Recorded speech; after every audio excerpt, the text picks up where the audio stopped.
तो इंटेलिजेंस का क्या मतलब होता है? हम किसी भी इंसान को इंटेलिजेंट कब बोल सकते हैं? अब हम इतना तो जानते ही हैं कि सिर्फ आईक्यू को देख के हम किसी को इंटेलिजेंट नहीं बोल सकते। ऐसे बहुत सारे फैक्टर्स होते हैं जिन्हें हमें कंसीडर करना पड़ता है और जिसके बाद ही हम बोल सकते हैं ये बंदा तो समझदार है भाई। और वैसे भी स्टीफन हॉकिंग्स ने कहा था कि आईक्यू एक बहुत ही ज्यादा ओवर हाइप्ड चीज है, इसमें इतना कुछ खास है नहीं, क्योंकि उसके भरोसे हम सब कुछ नहीं जान सकते। और सच तो ये है कि इंटेलिजेंस बहुत ज्यादा कॉम्प्लेक्स और मल्टी डायमेंशनल कॉन्सेप्ट है। हर किसी के लिए मतलब अलग हो सकता है, लेकिन एक बात पे तो हर कोई एग्री कर ही सकता है, एक समझदार व्यक्ति को हम दूर से देख के ही बता सकते हैं कि हाँ वो समझदार है, उसकी हरकतों को देख के, क्योंकि जब कोई समझदार होता है दिख जाता है। अब हाईली इंटेलिजेंट लोग वो होते हैं जो कॉम्प्लेक्स आइडिया को समझ सके, उन्हें एनालाइज कर सके और अपने खुद के आइडियाज भी डेवलप करने में एक्सपर्ट होते हैं। वो दुनिया को एक डीपर नजरिए से देखते हैं, दूसरों के इमोशंस को, उनकी हरकतों को, सब कुछ बहुत अच्छे से एनालाइज करते हैं। वो हर एक चीज को समझने की कोशिश करते हैं, हर एक चीज में कनेक्शन को ढूंढने की कोशिश करते हैं। अब भले ही कुछ व्यक्तियों का हाई आईक्यू ना दिखे,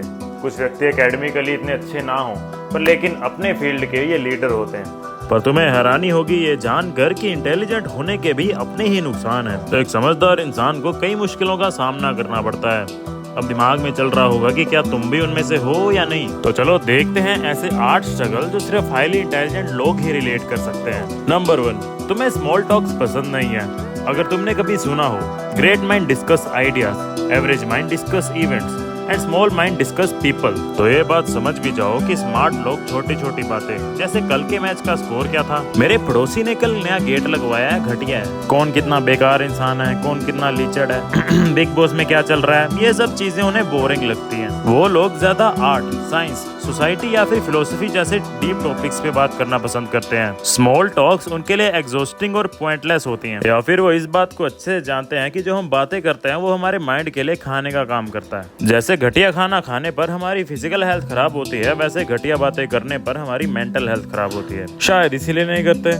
दूसरा पॉइंट आता है तुम अपने वर्ड्स को वाइसली चूज करते हो। क्या लोगों ने तुमसे कभी कंप्लेंट किया है कि तुम बहुत सीरियस या रिजर्व्ड रहते हो? वजह सिंपल है, इंटेलिजेंट लोग ज्यादा सोचने वाले होते हैं। वो कुछ बोलने से पहले उस थॉट को हर एंगल से एनालाइज करते हैं, इसीलिए बस वो ज्यादा टाइम लेते हैं बोलने में और दूसरों को लगता है कि ये बंदा बहुत सीरियस है। तीसरा स्ट्रगल आता है तुम थोड़े सोशली ऑकवर्ड हो। अब सिंपल सी बात है, जिसका दिमाग चलता है उसका दिमाग हर जगह चलता है। ऐसे ही वो लोगों को भी ढूंढने में बहुत टाइम लगा देते हैं जिनसे वो बात कर सकें, और मोस्टली जगह उन्हें वैसे लोग नहीं मिल पाते हैं। अब उनमें ये क्वालिटी तो हो सकती है कि वो हर किसी से बात कर सकें, लेकिन वो करना नहीं चाहते क्योंकि उन्हें मजा नहीं आता किसी से बात करने में। चौथा स्ट्रगल आता है तुम्हें अपने जैसे दोस्तों को ढूंढना मुश्किल लगता है। क्या तुम्हें लगता है कि तुम अपने सर्कल में फिट नहीं हो पा रहे हो? लोग कभी कभी इंटेलिजेंट बंदों से अट्रैक्ट हो जाते हैं, उन्हें लगता है ये बंदा बहुत स्मार्ट है, इसके साथ बात कैसे करूं। अब ऐसे में वो तुमसे दोस्ती तो कर लेते हैं, लेकिन धीरे धीरे दोनों को समझ आने लगता है कि हमारी थिंकिंग मैच नहीं होती।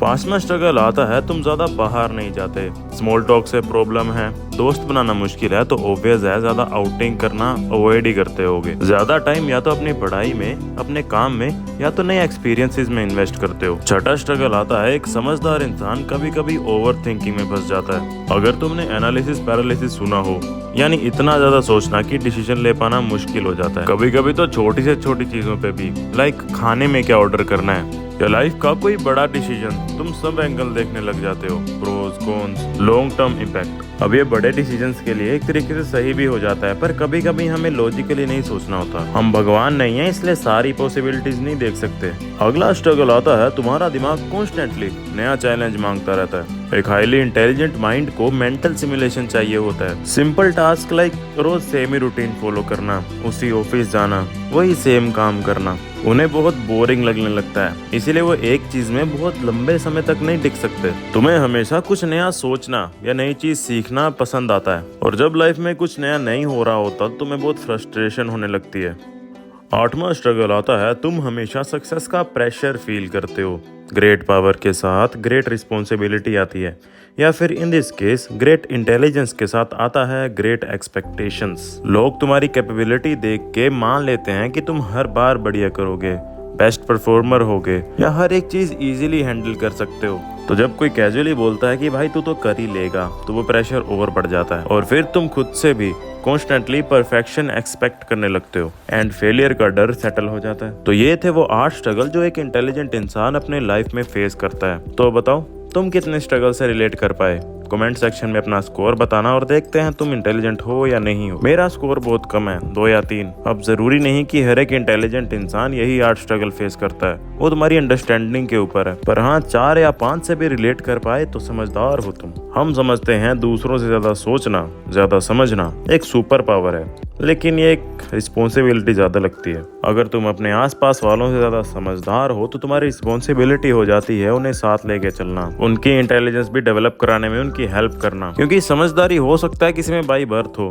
पर लेकिन ये टाइम के साथ भी अचीव की जा सकती है। दिमाग तो सब में ही होता है। कई लोग दूसरों को ब्रेन IQ देखकर उन्हें जज करते हैं, और कुछ लोग उनको इंटेलिजेंस मान लेते हैं जो रटने में ज्यादा तेज होता है। रटने में तेज तो वो आतंकवादी भी होते हैं जो बम ब्लास्ट बनाने का फॉर्मूला रट लेते हैं। अब ऑब्वियस सी बात है, तुम उन्हें समझदार थोड़ी बोलोगे। तो ये बात समझनी जरूरी है कि हर कोई इंसान होता है इमोशंस के साथ। और हाँ, तुम्हारी एग्जिस्टेंस का वैलिडेशन किसी और के हाथों में नहीं है, वो तुम खुद हो। अगर समझदार नहीं हो तो कोई बात नहीं, अगर हो तो वीडियो को लाइक करो, चैनल को सब्सक्राइब करो और अपनी समझदारी कमेंट सेक्शन में बांट सकते हो। मिलते हैं अगली वीडियो में।